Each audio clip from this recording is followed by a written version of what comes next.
गौतम गंभीर team India में इस समय वो नाम है जिसका सीधा कनेक्शन लोग सिर्फ और सिर्फ एक बात से कर रहे हैं, घटिया कोच और उससे भी घटिया इंसान। खबरें हैं कि विराट कोहली के बाद अब गंभीर और उनके पीआर का निशाना रोहित शर्मा पर जा लगा है और जब तक रोहित शर्मा टीम इंडिया छोड़ नहीं देते तब तक गंभीर के लोग उन्हें छोड़ेंगे नहीं।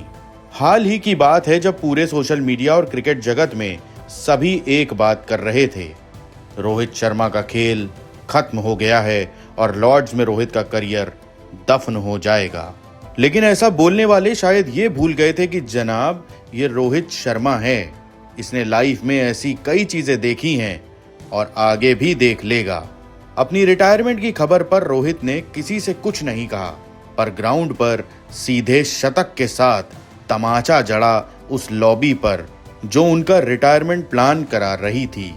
बिना देरी के आइए अब आपको बताते हैं क्यों, कहां और कैसे आखिर फिर से रोहित शर्मा के करियर खत्म होने की बात सामने आ रही है।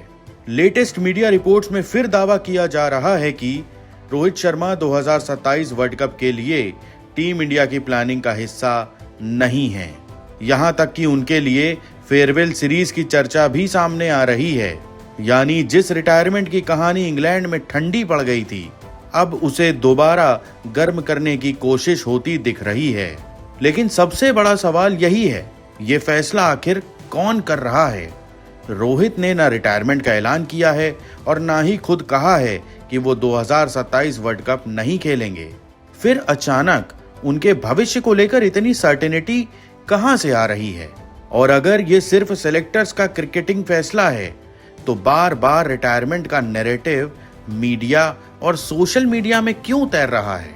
यही वजह है कि गंभीर और उनकी कथित पीआर लॉबी पर सवाल उठ रहे हैं। विराट कोहली के मामले में भी उनके फ्यूचर और टीम में जगह को लेकर लगातार बातें होती रही। अब वही पैटर्न रोहित के साथ दिखाई दे रहा है। पहले उम्र, फिर फॉर्म, फिर फिटनेस और आखिर में रिटायरमेंट।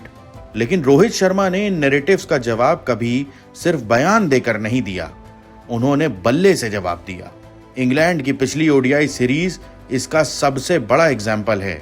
जिस सीरीज को कुछ लोगों ने रोहित के करियर का काउंटडाउन बताना शुरू कर दिया था, उसी में उन्होंने फिटनेस, क्लास और टेम्परामेंट से पूरा नैरेटिव पलट दिया है। शुरुआत में कुछ इनिंग्स खराब हुई तो फैसला सुना दिया गया, रोहित अब खत्म, लॉर्ड्स उनका आखिरी ओडीआई होगा, फेयरवेल होने वाला है। लेकिन रोहित ने इन बातों का जवाब किसी प्रेस कॉन्फ्रेंस में नहीं दिया। उन्होंने लॉर्ड्स में बल्ला उठाया और इंग्लैंड के खिलाफ 138 रन ठोक दिए।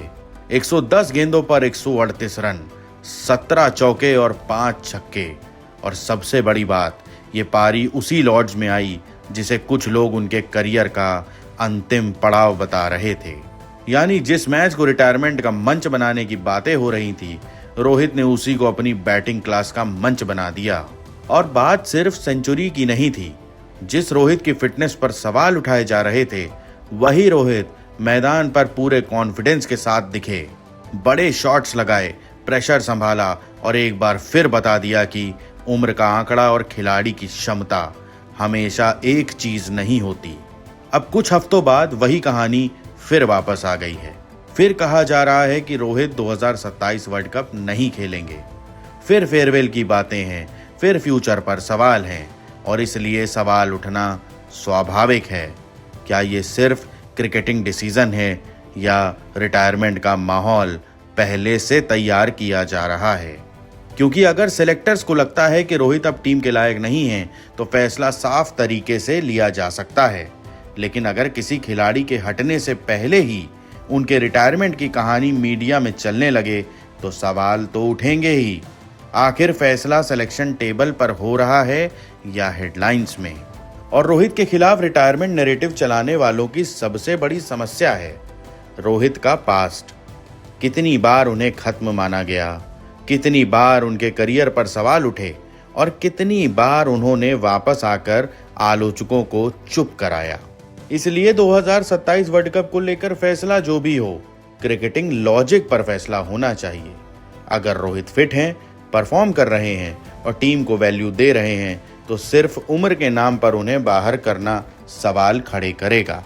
और अगर सेलेक्टर्स आगे बढ़ना चाहते हैं तो उन्हें भी खुलकर फैसला बताना चाहिए, रिटायरमेंट की अफवाहों के सहारे नहीं। फिलहाल तस्वीर साफ है, एक तरफ नैरेटिव है रोहित का समय खत्म हो गया, दूसरी तरफ खुद रोहित का बल्ला है जो बार बार कहता है अभी कहानी खत्म नहीं हुई, पिक्चर अभी बाकी है मेरे दोस्त।